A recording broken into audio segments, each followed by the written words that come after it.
청장님, 이번에 정인이에게 아동학대 징후가 보인다고 신고가 3차례나 있었는데 그때마다 각각 다른 세계 수사팀의 사건이 분산된 이유가 뭔가요?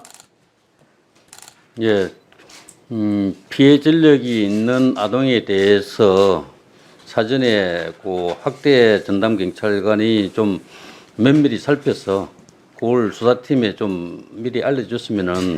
근데 했는데, 청장님, 이 APO는 신고 내용상 피해자가 중복되는지 먼저 확인해야 되는 게 정말 성결 과제입니다.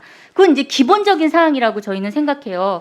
특히 아동에 대한 학대는 반복적이고 지속적이라는 거, 그거 너무나 잘 알 텐데 어떻게 그런 상황이 됐는지. 그리고 어제 청장님 발표에서 반복 신고가 모니터링 되도록 하겠다고 했는데 동일 아동에 대한 신고의 경우 동일 팀에서 대응하도록 해야 되는 연속성상에서 조사가 이루어져야 하는 게 상식이라고 보는데 왜 그게 안 걸러졌는지 도저히 상식적으로 이해가 안 됩니다. 예, 의원님, 그래서 저희들이 현재 APO 시스템에서는 신고자 기준으로 이렇게 관리가 되는데 아동을 기준으로 했어야죠. 피해자 기준으로도 관리가 될 수 있도록 지금 시스템을 개선하고 있는 중입니다. 그리고 어제 발표에서 경찰청에 아동학대 전담부서 설치하겠다고 하셨는데 양천서에 APO가 몇 명 있는지 아십니까? 2명 있는 걸로 알고 있습니다. 네, 1인당 모니터링 해야 하는 가정폭력 학대 아동 얼마나 되는지 아마 세지 못하실 겁니다. 예. 부서를 만들고 담당관을 둔다고 해결되는 게 아닙니다. 모니터링 해야 하는 대상 인원도 많고 업무를 감당하기 어려운 것도 있죠.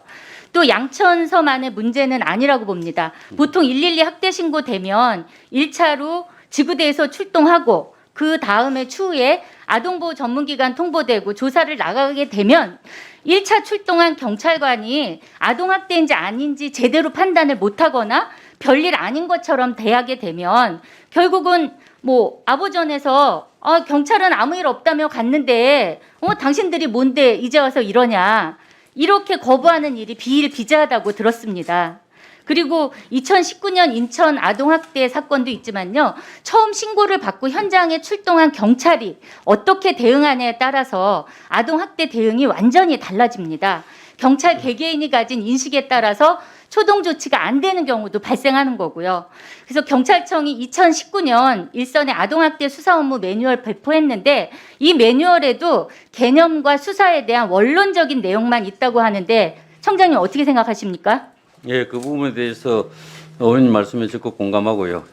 제일 먼저 현장 출동한 경찰관이 학대의 징후를 면밀하게 파악해서 조기에 예방 또는 수사 착수 여부가 제일 중요하다고 생각합니다. 그래서 저희들은 앞으로 제기되는 그 어떤 법적 제도적 개선 방안과 함께 현장 경찰관들이 그런 징후를 정확하게 판단할 수 있는 역량과 그런 어떤 근무 능력을 키우는데, 전문성을 키우는데 집중적으로 노력할 계획입니다.